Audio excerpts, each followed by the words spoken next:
Hey everyone, how are you all doing? I hope you've had a great day, because I know I have. Unlike a certain community, they've not been having a great week, let alone a great year. From two terrible state of plays that were not worth your time in any way possible, to not having many exclusives this year that is worth, for a PlayStation fan, to be invested in. The only real one of note would be Spider-Man, and that game looks pretty good. It's safe to say that this year is not really meant for PlayStation, or really anyone, as Xbox can't really pull their own weight either. But this is not necessarily the point of this video. We may bring it up a couple times, but really, we're here to talk about the state of play. And from what everyone else has been saying, including me, it was not worth the time that we had to sit there and watch through all that stuff. Most of the stuff we already knew what was coming, and PlayStation let us know beforehand that we should not expect much from the state of play, and even then I still have to ask, why does it even bother existing when we've already seen most of these games and are only getting extended cuts? The only game that really deserves it would be Spider-Man, but I believe a YouTube video, or its own dedicated stream, would have been good enough. The only positives that I could really take away from it was Helldivers 2, Spider-Man 2, and Final Fantasy VII DLC. That is what everyone seems to be pretty interested in, but everything else, not many people really seem to either care about, except MBG with foam stars. Yes, I forgot to mention the Resident Evil 4 DLC, a lot of people are excited for it. Personally, I don't agree with monetizing content that was in the original game, that should have been there on launch, but each to their own, people want to see it, so you don't need to murder me in the comments about not mentioning it. Dude, no joke, people are laughing at this game. This game won Game of the Show at Summer Game Fest from people who played it. No joke, man. This game might be really good. Two insanely fun game modes. We can't laugh at it. Come on, MBG, we all know you didn't tune into the state of play thinking that you wanted to see foam stars. You wanted to see what PlayStation had in for Spider-Man and some of the other big lineups, probably coming next year. And I think that was a real missed opportunity on PlayStation's part. They could have really started teasing stuff that they were coming out with next year. It just really seems like a real missed opportunity for them to do that. Damn, am I getting sick during this recording? Oh well, I couldn't care. Guess I sound more homosexual than I usually do. I'm seeing some people say that the state of play was like a C. Really? You think so? You're grading it a C? Not even a B? What about it made it a C? I thought that was really good. I mean, considering how bad state of plays can be sometimes. I'm sure a lot of people would argue that this was one of the worst state of plays that they've had to witness. Yes, there were some good things there, but overall it was stuff that we already knew that was coming, eventually later down the line. And I think just to give you an example of metrics of how many people seem to be pretty disappointed on this, is that it was 16k people that bothered to dislike this video, finding it either not worth your time, or not seeing any need for it to even exist. And this is not just relegated to the PlayStation one, this is also on the IGN one and a couple other sites if you go check their streams of the event. You know, it really should say something that this shit could be used like a form of torture. You know, giving us barely anything in a state of play is not really worth. And I don't think you should have even bothered watching it or even bothered defending it, especially when there are PlayStation fanboys out there saying that this state of play was probably one of the best. Which in reality, I don't think it was. It never will be.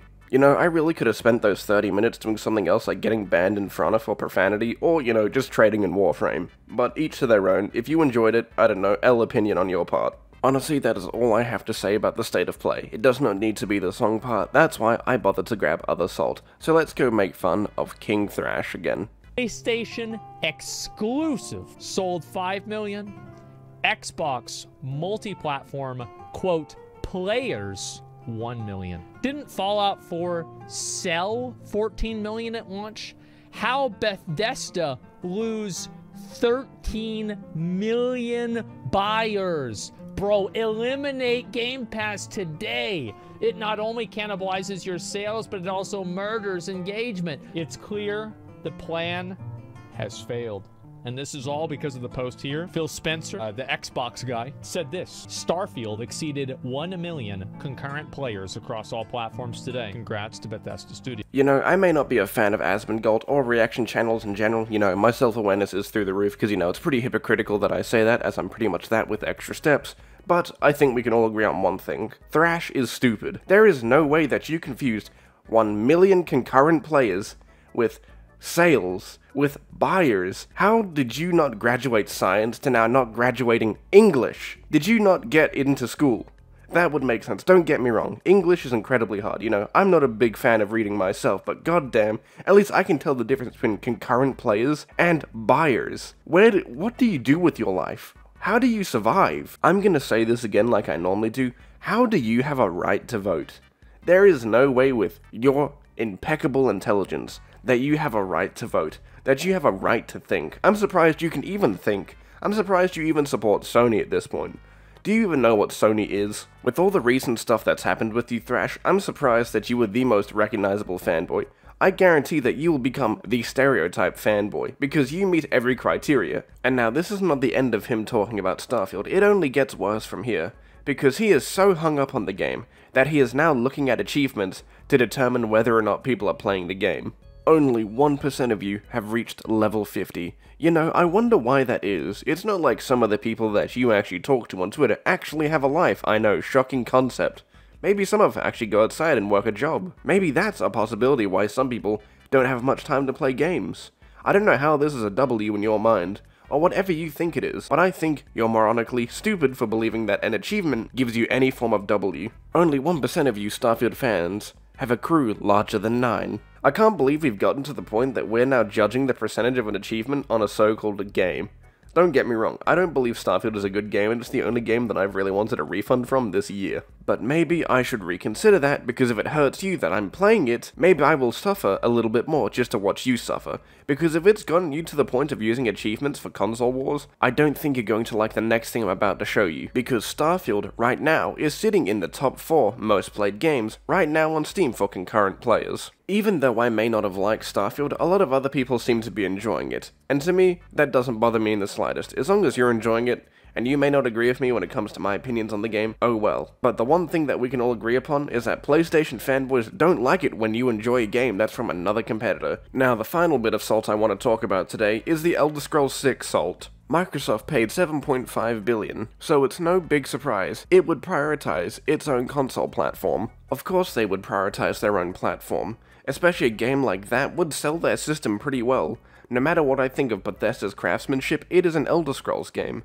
That will sell a lot of people on an Xbox. Even though all of us can agree that exclusivity is a bad practice now as it's not really necessary anymore, I believe everyone should just be able to play a game that they like and that they're going to spend money on, no matter the platform where you are. But I don't know where people were expecting Microsoft to give PlayStation this. It's such a dumb idea that people were actually expecting PlayStation to be fed an Elder Scrolls game, when Microsoft now owns the right to them. Phil lied more with his hand on the Bible than in all of the E3 stages and interviews he has ever attended. Now I have to ask, where did Phil lie? From what I remember, from what he said, all games will be handled in a case-by-case basis, which was probably just legal speak for leaving the option open if they so choose to do it. But I think for anyone that wasn't actually expecting them to, you know, bring fucking Elder Scrolls 6 to PlayStation is pretty much high. I think we all knew from the start as soon as they were going to acquire them, they were probably going to make it exclusive to the Xbox and PC platforms. Because when PlayStation bought Bungie, I'm not expecting them to release any of the games, or any of their future games, on the Xbox platform. I mean, not like we're missing much. Destiny 2 can suck my ass, Destiny 1 will always be the superior game, and I will die on that hill. Honestly, as soon as I heard that they bought Bungie, I did not expect Destiny 3 to be coming to the Xbox. Let alone, I did not expect when Microsoft bought Bethesda and ZeniMax that Elder Scrolls 6 would be coming to the PlayStation. I guess the only positive news that we found out from the recent leaks from Microsoft is that we're going to get a remaster of Oblivion and Fallout 3. I don't believe for a second that Elder Scrolls 6 will come out in 2026. But with how Starfield was, I don't even think I'm going to purchase Elder Scrolls 6 on launch or buy it for a cheap price, but who knows, maybe my opinion will have changed by then. But I guess that's the end of the video. You boys will take care. If you want to leave a like, subscribe, I don't know, become a member, goodbye.